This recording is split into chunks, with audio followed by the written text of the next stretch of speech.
Well, hello again to all the boys and girls out there in YouTube land watching. Georgia Beer Reviews back at you today with another one. And what I'm looking at is another beer from Ommegang Brewery of Cooperstown, New York. This is the Three Philosophers Bourbon Barrel Aged version. It clocks in at 10.5% alcohol by volume. It is a blend of quadruple ale and creek ale with cherries aged in bourbon barrels. I bought it for $22 in this gift set. It came with the nice Ommegang glass and the original Three Philosophers and three different variants, including one very special, super limited release blueberry coffee version, which I am saving for last. Um, so this is the third one out of the variety pack. I have never had the bourbon barrel aged version. This is the highest ABV version of the four. The original is 9.7. The wine barrel that I just had was 10.2, and the blueberry coffee is 9.7 as well. So 10.5 for the bourbon barrel aged version. A little bit of a description from the side of the box about this beer. It says aged for 6 months in freshly emptied bourbon barrels. Our beloved blend delivers rich flavors of dark chocolate, vanilla, molasses, and oak. At once profound and profane, it is truly a decadent delight. Okay, that's one heck of a description right there. So let's go ahead and crack into this bad boy, pour it up, and see what we're working with. I love bourbon. It's my favorite spirit. So I have high hopes for this. As good as the original Three Philosophers and the wine barrel version were, I don't see how this one could possibly be bad. And being that I am a bourbon lover, I think this is going to be right up there at the top. So the appearance, just like the other two, a nice hazy brown appearance. It did pour with a very fizzy head, which died down immediately. I didn't get that so much with the other two, so the head it definitely didn't last as long. But then again, this one has more alcohol, so typically the head's not going to last as long with a higher ABV beer. So let's get an aroma on this. Caramel, nice dark fruit notes, just like with the other ones. Some dates, figs, a little bit of plum. That tart cherry note is coming through ever so slightly. Not quite as much as with the wine barrel version and the original, but the cherries are still there. Lightly toasted bread notes. Slight vanilla note, maybe a little bit of woodiness from the barrel aging. It doesn't smell too terribly different from the wine version one, although maybe just a little bit less cherry forward. I think the real difference is going to come on the palate. So it smells like a winner. Without further ado, let's get into this brew. Cheers.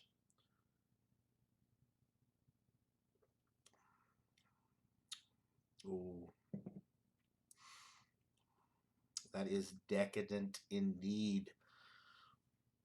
You're getting a little bit of caramel sweetness. You're getting some nice toasty bread notes, a little bit of like a spiced bread note thing from that Belgian yeast, which is really interesting and unique if you've ever had a good quadruple ale or any Belgian ale and you know what that Belgian yeast flavor is like. It's definitely unique and instantly recognizable. So definitely getting that.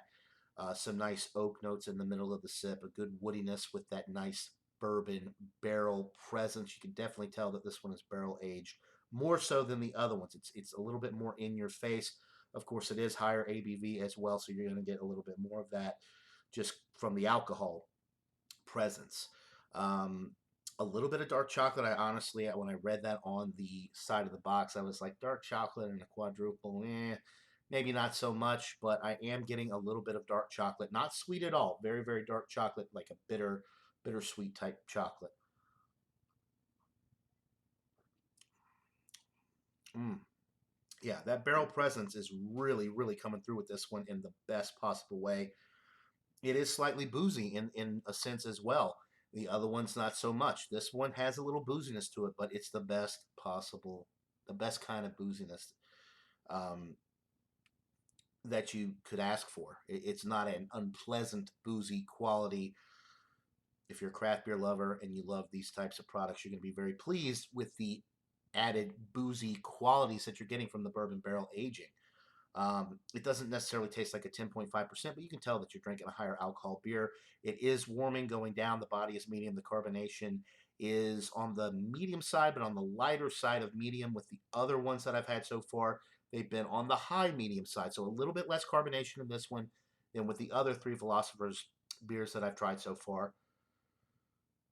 The vanilla notes are really coming through as well, I think, from the bourbon barrel aging. Let's see what else I'm getting.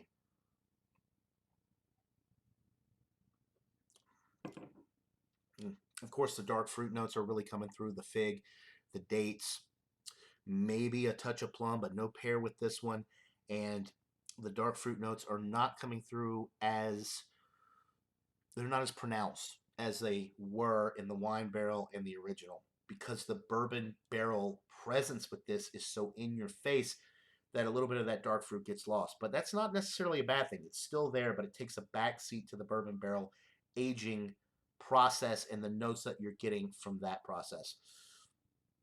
And as a bourbon barrel aged lover of anything bourbon barrel aged, of course, if you've ever watched my channel, you've seen Stout Sunday, you know that I love bourbon barrel aged imperial stout. So this is right up my alley. It's got all the nice, complex, beautiful, woody, and caramel notes and vanilla that you would expect from a really good bourbon barrel aged product. It's got all of the wonderful quadruple ale qualities, the dark fruit notes, the caramel sweetness, and then the addition of the cherries, those nice tart cherries, really set this one over the top.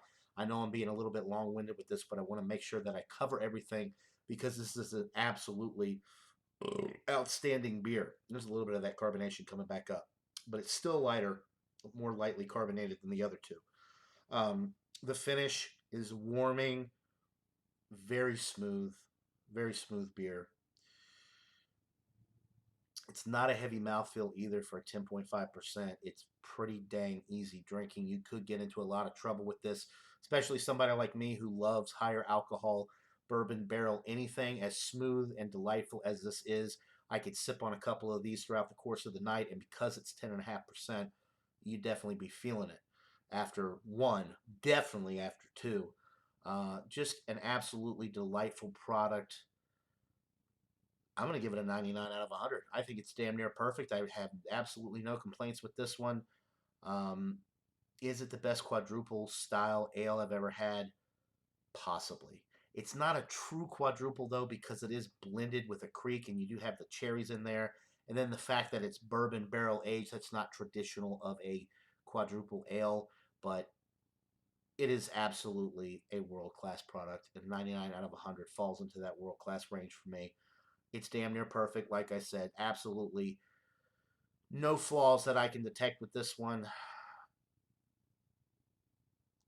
I mean, I really want to give it 100, but I'm not going to do that just because there's got to be something better out there, right? And I hesitate to give hundreds because I've had so many great beers. And this one, although it's up there, I don't know. I'd have to do a side-by-side between the St. Bernardus App 12. Of course, the Chimay Grand Reserve is out of this world.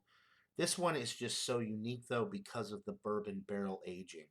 And I just think that it's outstanding. And it just adds a whole new layer of complexity. Some people might be against the bourbon barrel aging because it does come across very strongly. It's the main thing that you get, and it might take away from some of those fruity flavors, the dark fruit notes and the Belgian yeast character that you get with quadruples. But for somebody like me, it's perfect because I love those qualities in a beer.